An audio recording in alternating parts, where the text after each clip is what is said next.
جنات کے تعلق سے، جنات کے وجود کے تعلق سے ہم کچھ باتیں عرض کریں گے، کیونکہ اکثر لوگ غلط فہمی میں مبتلا ہیں اور غلط عقیدے میں مبتلا ہیں۔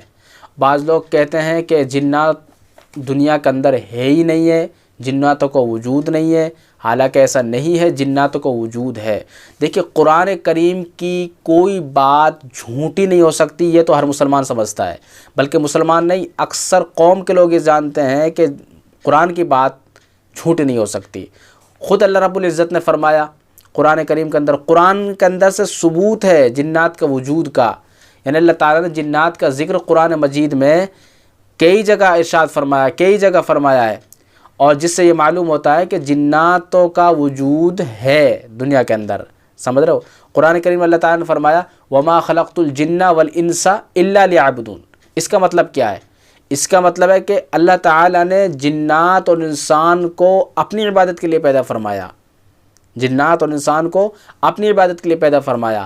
ہاں، جس طریقے سے انسانوں کے اندر اچھے بھی ہوتے ہیں، برے بھی ہوتے ہیں، انسانوں کے اندر مرد بھی ہوتے ہیں، عورتیں بھی ہوتی ہیں، اسی طریقے سے ان کے اندر بھی، جناتوں کے اندر بھی مرد اور عورتیں ہوتی ہیں، یعنی نر و مادہ بھی ہوتے ہیں، اور اسی طریقے سے جیسے اچھے اور برے انسانوں کے اندر ہوتے ہیں، اسی طریقے سے جناتوں کے اندر بھی اچھے ہوتے ہیں، برے ہوتے ہیں۔ بات سمجھ رہے ہو نا؟ لیکن جنات کا وجود ہے، لیکن اکثر یہ بات کہنا کہ جنات کا وجود ہی نہیں ہے، جنات ہے ہی نہیں ہے، جنات، یہ تمام غلط باتیں ہیں، یہ بالکل غلط ہے۔ سمجھ رہے ہو؟ یہ قرآن کے مخالف ہے وہ شخص جو کہتا ہے کہ جنات کا وجود نہیں ہے۔ سمجھے؟ جب خود قرآن کریم میں اللہ رب العزت فرما رہے ہیں کہ جنات کا وجود ہے، وما خلقت الجن والانس الا ليعبدون، اگر جنات کا وجود نہ ہوتا تو اللہ تعالیٰ کیوں فرماتے؟ اللہ تعالیٰ فرماتے وما خلقت الانس، انسانوں کا نام ہی لے دیتے، لیکن انسانوں کے ساتھ جنات بھی ہیں، وما خلقت الجن والانس، وما خلقت الجن والانس الا ليعبدون، کہ ہم نے انسان اور جناتوں کو اپنی عبادت کے لیے پیدا فرمایا ہے۔ تو اللہ پاک کی جو باتیں ہیں وہ جھوٹی تو نہیں ہو سکتی نا اللہ تعالیٰ کی۔ اب لوگ کہتے ہیں کہ جنات نہیں ہے، تو یہ بالکل عقیدہ ہے، یہ سراسر غلط ہے، یہ قرآن کے مخالف ہے وہ شخص جو کہتا ہے کہ جناتوں کا وجود نہیں ہے۔ بات سمجھ رہے ہو؟ جناتوں کا وجود ہے، اور قرآن کریم میں تو خود سورہ جن کے نام سے ایک سورت ہے، سورہ جن، قل اوحی الی انہ استمع نفر من الجن، یہ مستقل جناتوں کے نام سے یہ سورت ہے۔ سمجھ رہے ہو؟ تو اب بتائیے کیسے جھوٹی ہو سکتی ہے یہ بات کہ جناتوں کا وجود نہیں ہے؟ جناتوں کا وجود ہے، یہ بات، یہ عقیدہ ہمیں درست کرنا ہے کہ جناتوں کا وجود ہے۔ بات سمجھ رہے ہو؟ تو یہ عقیدہ ہمارا رہنا چاہیے کہ جناتوں کا وجود ہے۔ خود رب العالمین فرما رہے ہیں قرآن کریم کے اندر۔ اب حدیث میں سنیے، حدیث میں کیا ثبوت ہے جنات کا۔ دیکھیے، ایک مرتبہ صحابہ کرام رضوان اللہ تعالی عنہم اجمعین نے آپ صلی اللہ علیہ وسلم کو رات میں نہیں پایا۔ جب صبح ہوئی تو صحابہ کرام نے حضور صلی اللہ علیہ وسلم کو حرا کی طرف سے آتے ہوئے دیکھا، تو صحابہ کرام نے جب پوچھا اللہ کے نبی سے، تو صحابہ کرام جب پوچھا تو صحابہ کرام کے پوچھنے پر اللہ کے نبی صلی اللہ علیہ وسلم نے فرمایا کہ میرے پاس جنات کا ایک قاصد آیا تھا، جنات کا ایک قاصد آیا تھا اور میں اس کے ساتھ چلا گیا تھا۔ سمجھ رہے ہو؟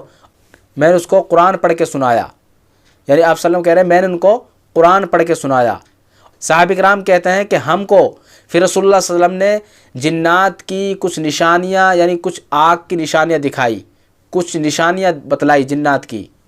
دوسری حدیث میں ہے کہ حضور صلی اللہ علیہ وسلم نے فرمایا کہ جناتوں میں سے ایک خبیث جنات نے میرے اوپر حملہ کیا، رات میں حملہ کرنے کی کوشش کی تاکہ وہ میری نماز کو توڑ دے، لیکن اللہ تعالیٰ نے مجھ کو اتنی ہمت دی کہ میں نے اس کے گلا کو گھونٹ دیا، جنات کے گلے کو گھونٹ دیا۔ اللہ نے فرما رہے کہ اللہ نے مجھے اتنی طاقت دے دی کہ میں نے جنات کے گلوں کو ہی گھونٹ دیا، اور میں نے یہ ارادہ کیا کہ میں اس کو مسجد کے ستونوں میں سے کسی ستون کے باندھ دوں تاکہ صبح کو تم سب اس کو دیکھ سکو، یعنی جنات کو۔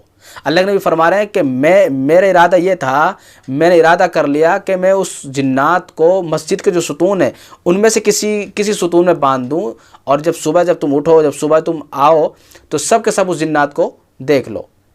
لیکن آپ صلی اللہ علیہ وسلم فرما رہے ہیں کہ مجھے اپنے بھائی حضرت سلیمان علیہ السلام کی دعا یاد آ گئی، یا اللہ مجھے سلطنت عطا فرما جو میرے بعد کسی کو نہ مل سکے، بس اللہ نے اس خبیث کو ذلیل کر کے لوٹا دیا۔ تیسری حدیث میں ہے کہ حضرت ابو سعید خدری رضی اللہ تعالیٰ عنہ فرماتے ہیں کہ مجھ سے رسول اللہ صلی اللہ علیہ وسلم نے فرمایا کہ تمہیں بکری اور دیہات زیادہ پسند ہے، دیہات میں اگر تم اذان دو، جب نماز کے لیے اذان دو تو کسی اونچی جگہ پر چڑھ کر اذان دیا کرو، تاکہ تمہاری آواز یعنی اذان کی آواز جو بھی سنے، چاہے وہ جنات ہو، چاہے وہ انسان ہو، چاہے وہ کوئی اور چیز ہو، اگر وہ سنے گی تو قیامت کے دن وہ ساری کی ساری چیزیں گواہی دیں گی۔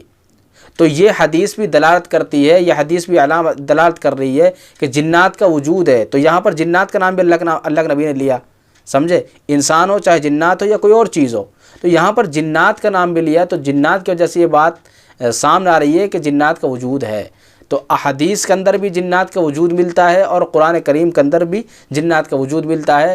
اس سے پتہ چلا کہ جنات کا وجود ہے، اور یہ عقیدہ رکھنا کہ جنات کا وجود ہی نہیں ہے تو یہ عقیدہ بالکل غلط ہے۔ عقیدہ یہ رکھنا ہے ہمیں کہ جنات کا وجود ہے۔